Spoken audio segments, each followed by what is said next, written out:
আসসালামু আলাইকুম। আজকে বানাচ্ছি শুক্তো। শুক্তো রান্না খেতে কিন্তু আমাদের সবারই খুব ভালো লাগে। একদম অনুষ্ঠান বাড়ির মতো স্বাদে ও ফ্লেভারে শুক্তো বানিয়ে নেওয়া যায়। আর কি সেই সিক্রেট মশলা যাতে অনুষ্ঠান বাড়ির শুক্তো খেতে এত ভালো হয়, সবকিছুই দেখিয়ে দেব আমার আজকের ভিডিওতে। ভিডিওটি স্কিপ না করে পুরো দেখার অনুরোধ করছি। চলুন রেসিপিটা শুরু করা যাক। শুক্তো বানানোর জন্য লাগবে বেশ কিছু সবজি। এখানে আমি উচ্ছে নিয়েছি, দেখুন এইভাবে বড় বড় করে কেটে নেব। উচ্ছের দানাগুলো বাদ দিয়ে এরকম লম্বা লম্বা করে কেটে নেব। উচ্ছেগুলো আমার কাটা হয়ে গিয়েছে। উচ্ছেগুলো খুব ভালো করে ধুয়ে একটা প্লেটের মধ্যে নিয়ে নিচ্ছি। এবার নিয়ে নেব কাঁচকলা।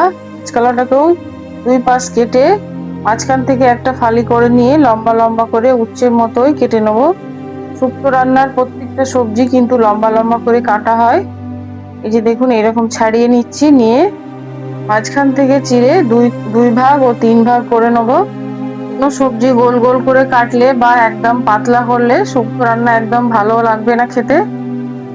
এই যে দেখুন কাঁচকলাগুলো আমি কেটে নিচ্ছি, প্রথমে দুই ভাগ করেছি, নিয়ে এইরকম তিন টুকরো করে নেব।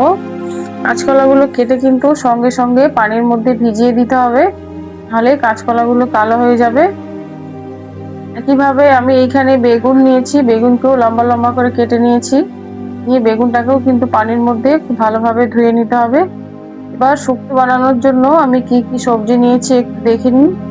নিয়েছি বেগুন, উচ্ছে, কুমড়ো ও কাঁচকলা। এই সবজিগুলো আমি ভেজে নেব। আর এইখানে নিয়েছি সজনে ডাঁটা, লাল আলু, পেঁপে ও সাদা আলু। এগুলোকে আমি সেদ্ধ করে নেব। শুক্তো বানানোর জন্য প্রথমে একটা মশলা তৈরি করে নেব।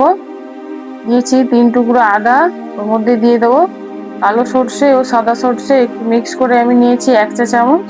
এবার এর মধ্যে দিয়ে দিচ্ছি 1 চা চামচ পোস্ত ও হাফ কাপ মতো নারকেল কোড়া। নারকেল কোড়াটা দিলে শুক্তোটা খেতে ভীষণ মজার হবে। তাই একটা মিক্সার জারের মধ্যে নিয়ে নিচ্ছি, ওর মধ্যে দিয়ে দিচ্ছি হাফ কাপ পানি। সবগুলো খুব ভালোভাবে ব্লেন্ড করে নেব। এই যে দেখুন ভালোভাবে একটা পেস্ট বানিয়ে নিয়েছি। এবার রান্নার জন্য দুধ ব্যবহার করতে হয়, যে কোনো দুধ ব্যবহার করলেই হবে, লিকুইড দুধ। আমি ব্যবহার করব নারকেলের দুধ। দুটো উপকরণ আমার রেডি হয়ে গিয়েছে। এবার বানাবো একটা ভাজা মশলা। গ্যাসের ওভেনটা অন করে একটা ছোট্ট কড়াই বসিয়ে দিয়েছি, ওর মধ্যে দিয়ে দিয়েছি 1 টেবিল চামচ পানমৌরি ও 1 টেবিল চামচ পাঁচফোড়ন। এগুলোকে হালকা ভেজে নিচ্ছি। এটা ব্লেন্ড করব না, একটু ক্রাশ করে নেবো।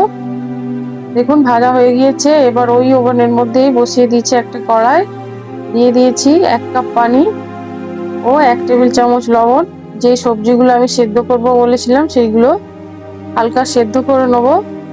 যে দিয়ে দিয়েছি পেঁপে আর আলু, এগুলো সেদ্ধ হতে একটু দেরি হয়, তাই 2-3 মিনিট এটা সেদ্ধ করে নেব। তারপরে দিয়ে দেবো সজনে ডাঁটা ও লাল আলু। সবগুলোকে 5 থেকে 10 মিনিট আমি হালকা সেদ্ধ করে নেব একদম মিডিয়াম ফ্লেমে। দেখুন ঢাকনা দিয়ে ঢেকে দেবো। ফিরে এলাম 5 মিনিট পরে। দেখুন সবজিগুলো আমার অর্ধেক সেদ্ধ হয়ে গিয়েছে। এবার এটা নামিয়ে একটা ছাঁকনির সাহায্যে ছেঁকে নেবো। সবজির যে পানিটা ওইটা ফেলে দেবো না, ওইটা রান্নায় ব্যবহার করে নেবো। এবার একটা কড়াই বসিয়ে দেবো। এই যে দেখুন সবজিগুলো একটা জায়গায় ছেঁকে নিয়েছি আর পানিটা রেখে দিয়েছি। এটা রান্নাতেই ব্যবহার করব, তাহলে শুক্তোর টেস্টটা খুব ভালো হবে। এবার কড়াইয়ের মধ্যে দিয়ে দিয়েছি 2 টেবিল চামচ সাদা তেল। আর যে সবজিগুলো ভাজবো বলেছিলাম সেইগুলো ভেজে নেবো। উচ্ছেটা দিয়ে দিয়েছি। এবার ওই কড়াইয়ের মধ্যেই দিয়ে দিচ্ছি কুমড়ো। গ্যাসটা বাঁচানো খুব দরকার এখন। একসঙ্গে দুটো সবজি আমি ভেজে নিচ্ছি। উচ্ছেটা একদম লাল লাল করে ভেজে নেবো। এই যে দেখুন কুমড়োটা ভাজা হয়ে গিয়েছে। এবার এর মধ্যে দিয়ে দেবো, আর ওই তেলের মধ্যেই দিয়ে দিচ্ছি কাঁচকলা। কাঁচকলাটাও ভেজে নেবো। দেখুন উচ্ছেটা আমার ভাজা হয়ে গিয়েছে। এবার উচ্ছে আর কাঁচকলা একসঙ্গে আমি তুলে নিচ্ছি। এবার ওই তেলের মধ্যেই দিয়ে দেবো বেগুন। বেগুনটাও আমি খুব ভালোভাবে ভেজে নিচ্ছি। এই যে দেখুন বেগুনটাও ভাজা হয়ে গিয়েছে। এবার ওই তেলের মধ্যেই দিয়ে দিয়েছি বড়ি, যে বড়িটা আমি বাড়িতে বানিয়েছিলাম। আপনারা রেসিপিটা না দেখলে অবশ্যই দেখে নেবেন। বড়িটা ভাজা হয়ে গিয়েছে। এবার ওই তেলের মধ্যেই দিয়ে দেবো শুকনো লঙ্কা ফোড়ন, এবার 1 চা চামচ। পাঁচফোড়ন। এবার যে মশলাটা আমি বানিয়ে রেখেছিলাম সেইটাও দিয়ে দেবো। দিয়ে আমি খুব ভালোভাবে মশলাটা কষিয়ে নেব, সর্ষের কাঁচা গন্ধটা চলে যাওয়া পর্যন্ত মশলাটাকে কষিয়ে নেব। দিয়ে দিলাম 1 টেবিল চামচ লবণ। এবার মশলা থেকে তেলটা ছেড়ে দিলে এর মধ্যে একে একে সবজিগুলো দিয়ে দেবো। প্রথমেই দিয়ে দিচ্ছি সেদ্ধ করা সবজিগুলো খুব ভালোভাবে মশলার সঙ্গে মিশিয়ে নিচ্ছি। শুক্তো খেতে কিন্তু ভীষণ ভালো লাগে, রান্না করা একটু ঝামেলা কিন্তু খেতে ভীষণই ভালো লাগে। এই গরমের দিনে শুক্তো রান্না করলে কিন্তু খুবই ভালো হয়। সব সবজিগুলো দেখুন আমি মিক্স করে নিয়েছি। এবার আমি বাকি সবজিগুলোও দিয়ে দেবো। এই যে দেখুন বাকি সবজিগুলোও দিয়ে দিচ্ছি। সবগুলো একসঙ্গে খুব ভালোভাবে মিশিয়ে নেব। এখানে গ্যাসের ফ্লেমটা কিন্তু একদমই মিডিয়াম রাখবো, যেহেতু মশলাটা খুবই শুকনো আর সবজিগুলোও আমার 50% হয়ে আছে, তাই খুব বেশি হাই ফ্লেমে রাখবো না। এবার সব মশলাগুলো খুব ভালোভাবে মিক্স করে আমি ঢাকনা দিয়ে ঢেকে দেবো 5 মিনিটের জন্য। গ্যাসের ফ্লেমটা কিন্তু একদমই লো রাখবো। দিয়ে দিয়েছি 1 টেবিল চামচ লবণ। লবণটা দিয়েও খুব ভালোভাবে মিশিয়ে নিচ্ছি। যে দেখুন এবার ঢাকনা দিয়ে ঢেকে 5 মিনিটের জন্য রেখে দেবো। 5 মিনিট পরে ঢাকনা খুলে এবার এর মধ্যে দিয়ে দিচ্ছি যে নারকেলের দুধটা আমি বানিয়ে রেখেছিলাম, নারকেলের দুধটা পুরো দিয়ে দিলাম। যেহেতু একটু কম মনে হচ্ছিল পানিটা, সেজন্য যে সবজিটা আমি বয়েল করে রেখেছিলাম সবজি সেই পানিটাও ওর মধ্যে দিয়ে দিলাম। এবার ঢাকনা দিয়ে ঢেকে দেবো একদম মিডিয়াম ফ্লেমে 10 মিনিটের জন্য। 10 মিনিট পরেও দেখুন বড়িটা একদম পানিটা টেনে নিয়েছে, আরো একটু পানি বেঁচে ছিল, সেই পানিটাও দিয়ে দিলাম।